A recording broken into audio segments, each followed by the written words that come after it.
Hello everyone, नमस्कार। हमारे YouTube channel में आपका हार्दिक स्वागत है। दोस्तों, आज की वीडियो में हम जानेंगे साल 2025 में श्री कृष्ण जन्माष्टमी कब है, व्रत कब रखना है, व्रत का पारण कब और कैसे करना है। श्री कृष्ण जन्माष्टमी की पूजा का शुभ मुहूर्त, पूजा विधि और साथ में जानेंगे इस दिन खीरे का महत्व, श्री कृष्ण का खीरे से जन्म कैसे कराना चाहिए और इस दिन जन्माष्टमी पर खीरे का क्या महत्व है। दोस्तों, भगवान श्री कृष्ण का जन्मदिन भाद्रपद मास के कृष्ण पक्ष की अष्टमी तिथि को मनाया जाता है। श्री कृष्ण का जन्म मध्य रात्रि रोहिणी नक्षत्र में हुआ था और इसके कारण भगवान श्री कृष्ण की पूजा रात्रि में की जाती है।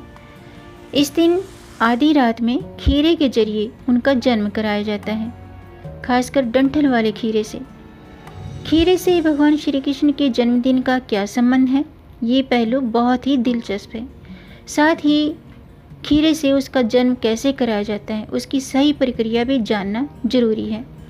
तो आज की वीडियो में हम जानेंगे साल 2025 में श्री कृष्ण जन्माष्टमी कब है, व्रत का पारण कब और कैसे करना है, पूजा का शुभ मुहूर्त, पूजा विधि और इस दिन खीरे का महत्व। तो दोस्तों, वीडियो शुरू करने से पहले आपसे एक खास बात, अगर आप इस चैनल पर नए आए हैं और पहली बार आए हैं तो इस चैनल को सब्सक्राइब कर दीजिए और बेल आइकन बटन प्रेस कर दीजिए ताकि आने वाली वीडियो देख सकेंगे आप सबसे पहले। और जिन्होंने मेरा चैनल सब्सक्राइब कर दिया है उनका दिल से आभार, बहुत बहुत धन्यवाद। दोस्तों, इसी तरह मेरे चैनल के साथ जुड़े रहिएगा और अपना प्यार हमें देते रहिएगा। वीडियो को अंत तक जरूर देखिएगा ताकि कोई भी जानकारी छूट न जाए, क्योंकि दोस्तों आधी अधूरी जानकारी से पूरा लाभ नहीं मिलता है, इसलिए हमारे साथ अंत तक बने रहिएगा। तो आइए शुरू करते हैं।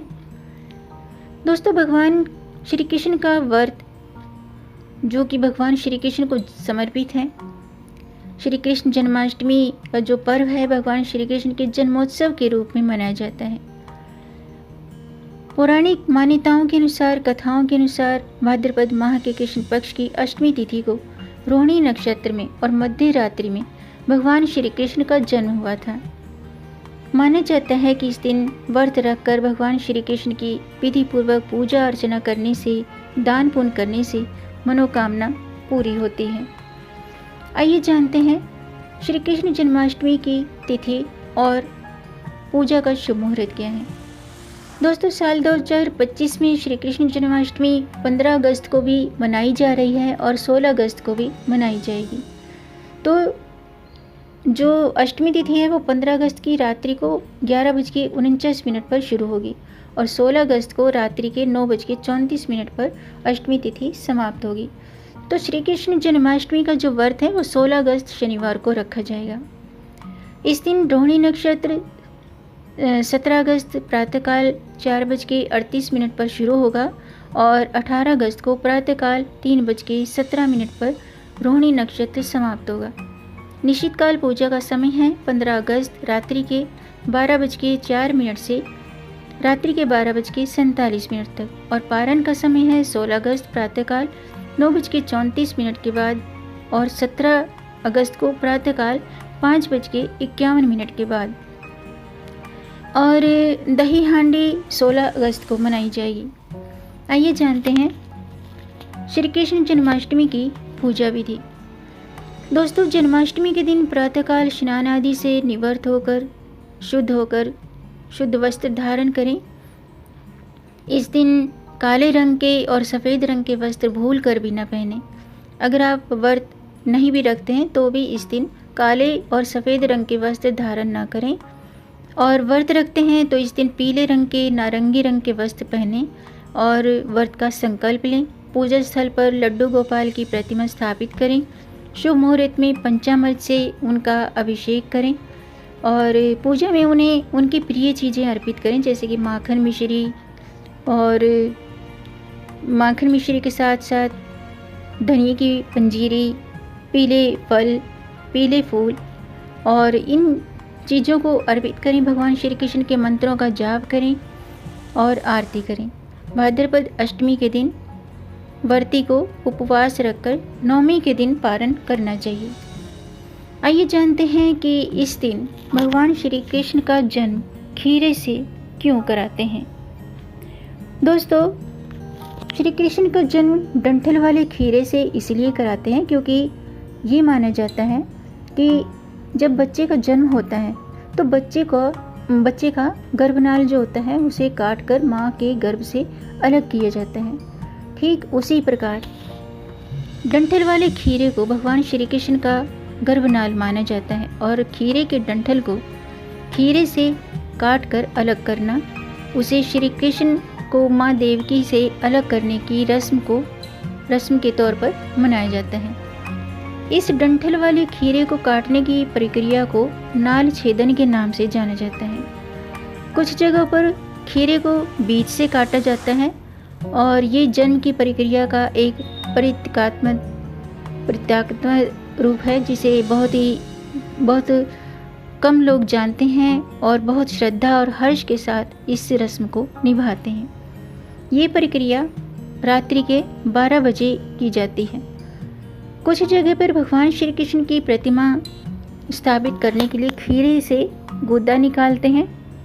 खीरे को काटकर उसके अंदर का गूदा निकालकर बाद में आधी रात को खीरा खोला जाता है ताकि माता देवकी के गर्भ से भगवान श्री कृष्ण के जन्म का संकेत मिल सके। आइए जानते हैं कि खीरे से भगवान श्री कृष्ण का क्या संबंध है और कैसे करना चाहिए, यानी कि खीरे को काटकर कैसे श्री कृष्ण का जन्मदिन मनाना चाहिए। दोस्तों, भगवान श्री कृष्ण जन्माष्टमी जो है रात्रि के 12 बजे बाल गोपाल का जन्म हुआ था, तो ठीक उसी वक्त खीरे के डंठल को एक सिक्के से काटकर अलग करें।